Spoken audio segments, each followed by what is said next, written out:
Welcome to sKitchen. Today we are doing a baked chicken.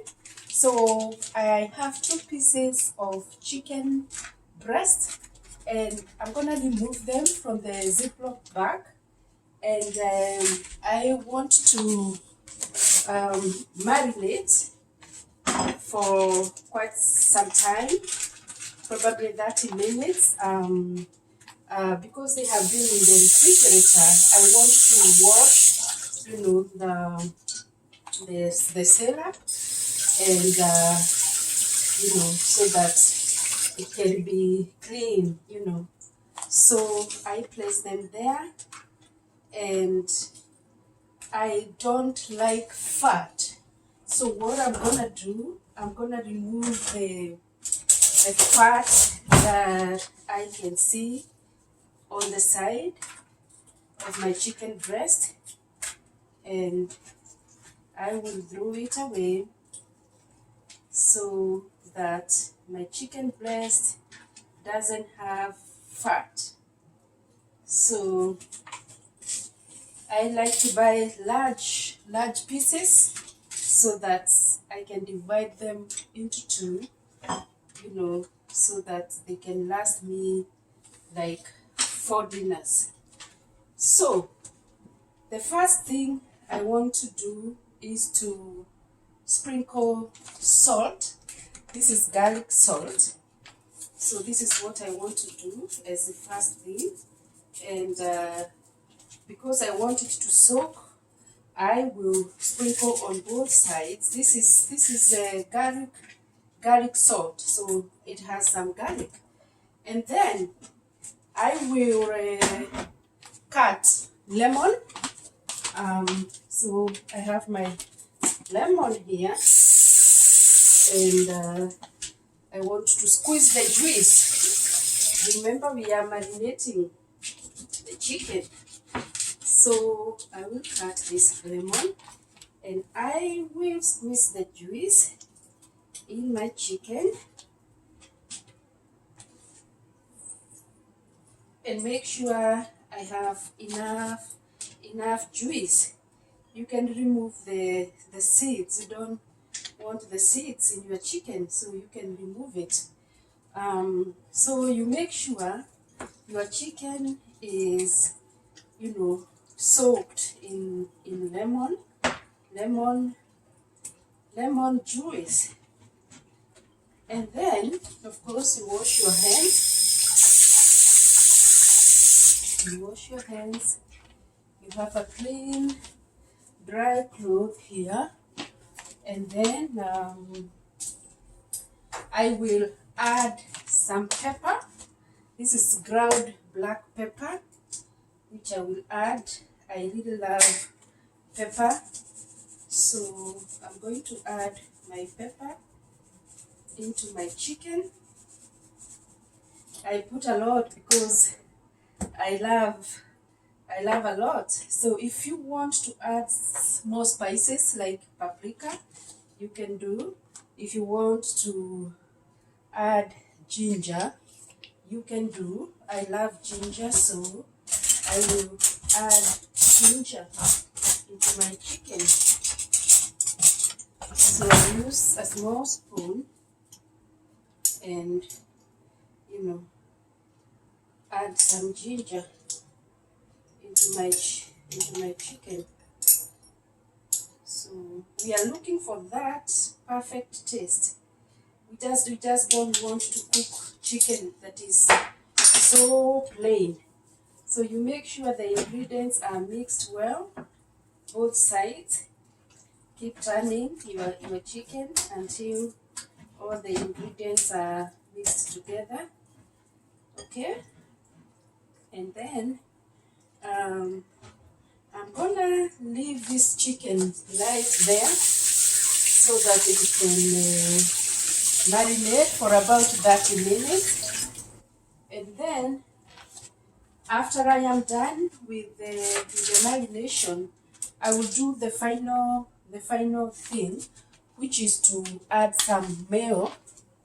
So mayo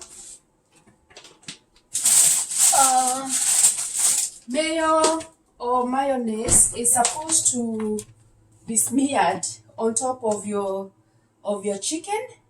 And then the last thing I'm going to do is to add some cheese on top, ready to go to the oven.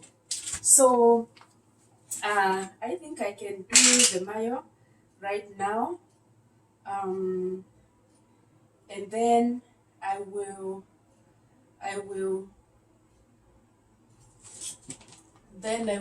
if I do the mayo, I can actually even do the cheese. This is sliced cheese, white cheese, that makes it, it makes it have a taste, have a different taste. And my mayo is actually getting over. I think I would throw this can away. Yeah, so the mayo is supposed to make my chicken soft. Yeah, so I smear my mayo on top of my chicken breast.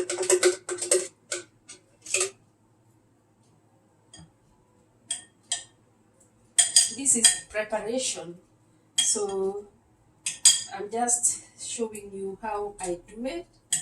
And this is something that I learned from someone, and when I learn something, I also like to teach it to someone. So you can do this and you will be impressed, because this one really impressed me. I do this like every week, yeah, because it's good. It tastes very good, if the ingredients are mixed well. So I will preheat my chicken. I will preheat my oven, and then after 30 minutes, I will, bake. But I want to show you something else that is over for my baked chicken. So I also prepare meatloaf. It's just minced meat, what we call minced meat in Kenya. Here they call it what do they call it? They call it grounded beef. So what I do with this, I mix it in a bowl. This bowl here, I put my minced grounded beef in a bowl. I add garlic salt. Garlic salt can be used in anything, And then I add pepper in this one. And it has worked wonders for me, so, and I also put ginger powder. Okay, this is the Kenyan style. We really don't really measure products, but we are supposed to measure.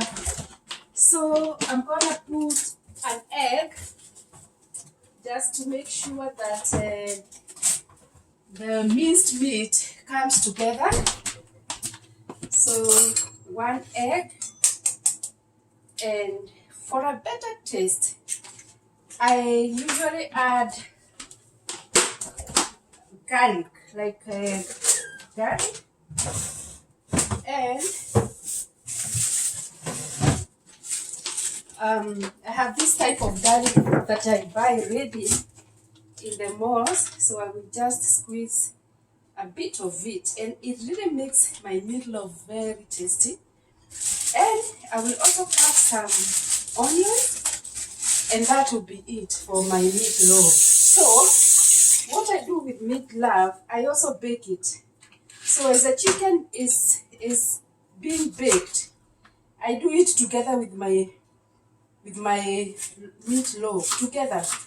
And the meatloaf, you can eat it, with some vegetables, and that's all. The same way you do your chicken, the same way you do your stew beef. So you cut your onions into small pieces, because they are going into your grounded beef. So I have my onions cut there, and then I'm gonna add a little, some more onions. And because the meat has already some fat, so you don't use oil. You don't use oil, I don't use oil when I am baking. So I just mix this together, mix it together, everything together, and then I am going to empty into a baking glass, whatever you use for baking. So once the product is mixed, this is how it looks like. You mix everything together. Everything together. Don't worry about my dressing. It's hot. It's very hot here. So it's hot, and I am in the kitchen. And I am all alone here with you. So this is sKitchen. This is called meatloaf. I learned how to make meatloaf here in the US, and I liked it. I liked it so much. So you mix them together like this, and then the final thing is to transfer your mixture into your baking pan. This is not a pan, it's a glass, and it is what I use for my baking. So I am going to transfer everything here. The meatloaf will be transferred here. Make sure the salt is enough, your everything is enough, and should be mixed properly and then transferred into the baking glass for me. So after this one, I'm going to use this kind of spreader to spread my meatloaf.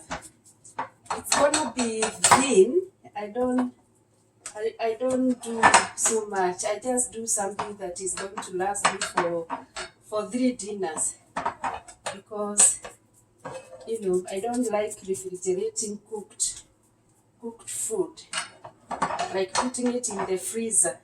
I only put it in the refrigerator. So in the refrigerator, it only lasts 3 days. That's what I have noticed with the refrigerators here. Now, the last thing to do there is to add ketchup. But I don't have ketchup. I don't have ketchup. So what am I going to use instead? Okay, I have sauce that I can use. Alright, I don't have ketchup, but I can use a little bit of this sauce on top of my meatloaf, just to make it a little bit moist. This is a pepper sauce, and as you can tell, anything pepper for me is good. So this is my mixture. In the final end, this is how it's going to look like. And then I'm going to preheat my oven, and I am going to bake everything together. So I have a lot of stuff here. I'm going to remove all of them.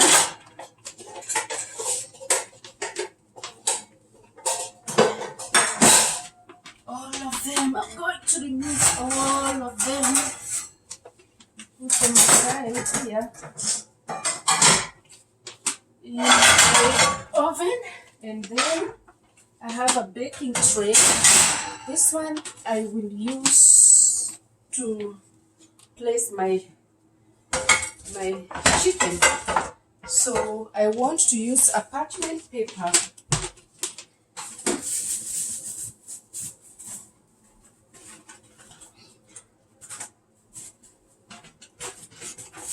So I use this parchment paper, to prevent leaks. So I'm going to cut a piece and place it in the baking pan this way. And I'm now going to remove my chicken. I'm sure 30 minutes are gone, and place it on top of the parchment paper, ready to bake. So this is how it's going to be. And then the baking space is big enough, so it's going to accommodate everything. So the last thing I said I want to do is to add my cheese on top of my chicken. So I am just cutting my cheese. It is fresh cheese. I bought it just the other day. I will have like 3 slices on each one of them because these ones are very small sizes. So I cut them like this, and then I open it. Right, so this is my cheese. So actually I'm going to use 2 pieces on each piece of my chicken. I believe you can see. So, and ta-da! Ta-da! This one goes to the oven right away. And I also have space for my meatloaf on the side here.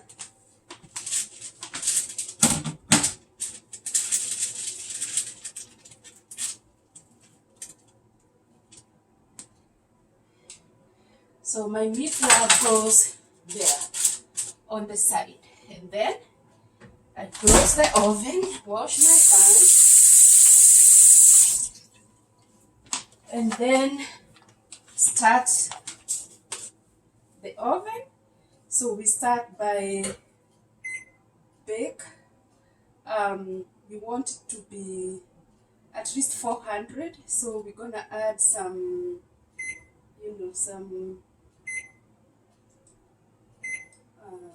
okay. I'm going to bake. That is 350 degrees, and then I want it's baking, so I want to cook time. I want to do 30 minutes. So cooking time for me is 30 minutes. So, and then I'm gonna start the oven. So once it's ready, it's going to beep, and yeah, everything can start baking. It's heating at 150, and then I will, usually I'm supposed to wait for the oven to heat, and then I place my food, but I like pressing it before.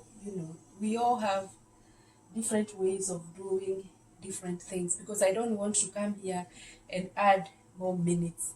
And ovens are also different. Like this one doesn't have a preheat button, so this one, and it also doesn't have a place to add like how many degrees you want to add. So once you heat, it's already set at 350. So preheating time would be 150. I have done this before, and my chicken and my meat love turned out to be good. So I believe that this will turn out to be good. Thank you so much, guys, for listening to me and watching me. It's your girl, it's your mommy, and I love each one of you. Go subscribe to my YouTube channel and share and like and support me in this job as we learn together. Shalom and bye bye.